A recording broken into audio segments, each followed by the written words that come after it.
With the current hype of Gojo vs Sukuna in the current JJK manga, people tend to forget about some of the lesser villains, or should I say anti-heroes, in the JJK manga. One of these plotlines that I'd like to go over in this video would be Kashimo vs Sukuna, since ever since after Kashimo fought Hikari, we haven't really seen much from him, but I'm sure that his plotline will come up somewhere soon in the story. In this video, I'll basically be going over Kashimo and Sukuna, comparing them in power in different times and states, and even talking about Kashimo's curse technique and what it could be. But before we begin, I'd like to say that if you enjoy this type of content, make sure to like the video and subscribe to my channel, since it'll tell me to do more JJK content, since I am mainly a blog channel. Without further ado, let's get into the video. Starting off with Kashimo, he is one of the first people we're introduced to in the culling games, and is a 400-year-old Jujutsu sorcerer who seeks to fight at high-level battles. This is revealed to us when we get a flashback of 400 years ago, where Kashimo had just finished killing somebody, and Kenjaku is coming up to talk to him. Kashimo tells Kenjaku that the fight wasn't fun at all, and that he should have fought Kenjaku instead, when Kenjaku just responds, "Spare me, I'm not fit for fighting right now." He then tells Kashimo that he heard about something intriguing in another district, someone said to have the greatest curse energy output that happened to date, a veritable cannon. Kashimo responds saying it's far away and it sounds dubious to him anyway, and then he asks Kenjaku who he thinks the strongest sorcerer he knows is. Kenjaku replies telling him that it's Sukuna and he's sorry but that's from 600 years ago, but he's not changing his mind. Kashimo then says he'll entertain Kenjaku's idea, which is the idea of getting reincarnated in the culling games, and he says he'll do this so that he can fight Sukuna. The very first time we see Kashimo in the manga is in chapter 158, where he just finished effortlessly killing someone in the culling games. And even though he scored himself 5 points, he still says that he was too weak, and the sorcerers were much tougher 400 years ago. And then he says, "Where's Sukuna?" It's then revealed to us that he now has 200 points, which means that since we know that he likes strong battles, he's most likely fighting sorcerers, and not just random humans, which means he would have killed at least 40 sorcerers. He then spends 100 of his points to add a rule to the game, basically allowing anybody to get any information on every player in the culling games, in order to try to track down Sukuna. The first time we see Kashimo fight is against Panda, where after figuring out he was actually a culling game player, goes up and blitzes him and punches him in the stomach, to which Panda says that this player is insanely fast and powerful. He continues beating Panda up, and Panda notes that his curse energy is like Megami's new way summon, where it feels like a current of electricity.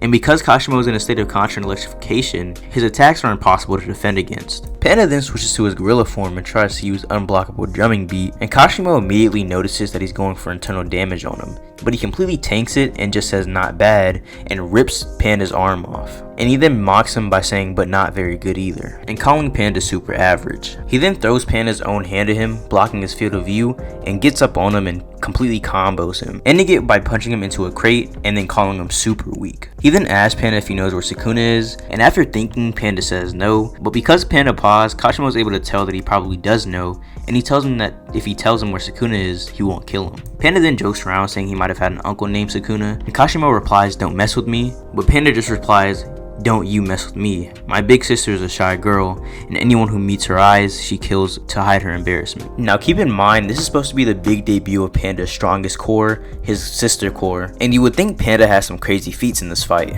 But what really happens is, because Kashimo hit Panda so much, he transferred a bunch of positive charges into him, and uses the negative charges inside of himself in order to discharge a bolt of electricity right towards the opponent, without losing any electricity towards the ground. And this results in a sure hit effect without a domain expansion. And this is the first one of these we ever see, and it completely one-shots Panda's core. And Kashimo ends off the fight saying, "Now, where's Sukuna?" Now in my opinion, this is easily the best introduction any enemy in the culling games has, and even though he was fighting against such a low level character such as Panda, he proved himself to be a worthy opponent, and showing himself to be an amazing adversary. But the Panda fight was really just an appetizer, and Kashimo gets his real feats in the fight to come. After completely destroying Panda and leaving just his head intact, Kashimo continues trying to interrogate him, when out of nowhere, Kenji Hikari, flowing with cursed energy from his jackpot from his previous fight, jumps down and says, "Panda, have you lost weight?" Kashimo, sensing all this cursed energy, smiles and says, "Hey now, don't get me too excited." But the first panel we see is actually Hikari pressing Kashimo, with him punching him into one of the crates. But after Kashimo gains his footing, he's able to actually dodge Hikari's attacks. After this little exchange they have, Hikari says, "Did I feel a tingle?" And Kashimo notes that his cursed energy trait barely affects this guy. It's then explained to us that special properties and the curse technique effect that Kashimo has is hard to defend against by just strengthening your body with cursed energy. Unlike a normal punch with normal cursed energy, which can be blocked fairly easily. But due to Hikari's sheer cursed energy quantity and output, he's able to completely ignore the trait that Kashimo has. They begin conversing a little bit before the fight, and Hikari says if he wins, he should be able to use Kashimo's points in the calling games, and Kashimo replies sure, but if he wins, Hikari has to tell him everything he knows about Sukuna. But Hikari doesn't reply to this, since actually as this is happening, he's getting his cursed energy boost from his jackpot. As this is happening, Kashimo goes up to rush him and kick him in the face, and he continues to do a combo on Hikari, but he notes that suddenly he's lost the will to fight. And as soon as he says don't you disappoint me, he gets punched in the face by Hikari and sent flying back. He then just says not bad, and they begin fighting once again. Hikari sends a kick towards Kashimo, but Kashimo is able to react to it, grab it, and elbow Hikari in the face. Hikari then slams his leg on the floor with Kashimo, making a small crater in the ground and making Kashimo retreat. But at this moment, Kashimo had actually accumulated enough positive charges on Hikari to use his sure hit effect. He uses it, but it actually only hits Hikari's arm and completely blows it off. And with this opening, Kashimo says now it's his time to finish, while rushing at Hikari, but Hikari actually attacks back and kicks him in the face. And in the time from Kashimo getting hit back and standing back up, Hikari's arm was already healed with reverse curse technique. And it's then revealed that during Restless Gambler's jackpot, Hikari's prize is that during the round, the 4 minutes and 11 seconds immediately after hitting jackpot, when the theme song for Pure Love Train plays, infinite cursed energy will flow through him. And even though Hikari never required reverse curse technique, the infinite cursed energy overflowing in Hikari's body caused him to reflexively perform reverse curse technique in order to avoid damage. So along with having infinite cursed energy to use, Kashimo's opponent also has endless and automatic reverse curse technique with that, making his opponent Kenshi Hikari effectively immortal during this 4 minutes and 11 seconds. But just as the 4 minutes and 11 seconds are about to end, Hikari just uses his domain once more, since he can recover his cursed energy and burnt out cursed technique during the round, which means that as long as he continues to hit the jackpot, he can expand his domain as many times as he wants to. And to make this even worse, Hikari's domain is even faster than Mahito's 0.2 second domain in Shibuya. And on top of that, Viz left this out, but in a Twitter thread by Lightning446, who is a Japanese translator and Jujutsu Kaisen fan, and an actual translator for some of Viz's other mangas, such as Noi's Exorcist, says that even though Viz says he can be aggressive in his domain and his curse technique activation is fast, it would be more accurate to say that Hikari trades in a harmless sure hit effect, which would be being implemented with all the knowledge of how the domain works, for a boost in the domain expansion's counter pull in tug of war battles, and also an insane activation speed. Now this last part is Lightning's own headcanon, so take this with a grain of salt, but they believe that even if Hikari was in a tug of war battle, that he could probably still continue to roll jackpots. But back to the fight, since Hikari in between fights isn't immortal anymore, this is Kashimo's perfect time to take him out. And he begins rushing at this Hikari and completely dominates the fight. You can tell that in this sequence, Hikari is getting completely dominated in a battle of speed and technique, but his durability just seems to be very high. But Kashimo wasn't fast enough to take him out, and he ends up getting his boost once again. And he thinks about the likelihood of him surviving this and just waiting out the domain, since he probably won't get a jackpot once more, but then he says that waiting out the 4 minutes and 11 seconds is what a small fry would think. So Kashimo flares up his cursed energy and says turn up the music and prepare for your living funeral. And he thinks to himself that in these 4 minutes and 11 seconds, I will slaughter even an immortal like you. The battle begins once again, and Hikari throws a crate at Kashimo, and Kashimo throws it right back, and they begin clashing back and forth with this crate, and you can see that they're pretty evenly matched. Kashimo then grabs a part of this crate and hits Hikari's head with it, blowing off some of his face, and he thinks to himself that cursed energy comes from the stomach, but reverse curse technique operates from the head, showing Kashimo's immense knowledge on things like Jujutsu fights. Kashimo then says no matter how powerful the reverse curse technique is, a single blow to the head can kill. So he'll pinpoint his lightning and make it explode in his head. And he tries to do just that, and this is the first time Hikari almost faces death in this battle, even while being immortal. But Hikari somehow is able to expel Kashimo's cursed energy through his nose and begins healing once more.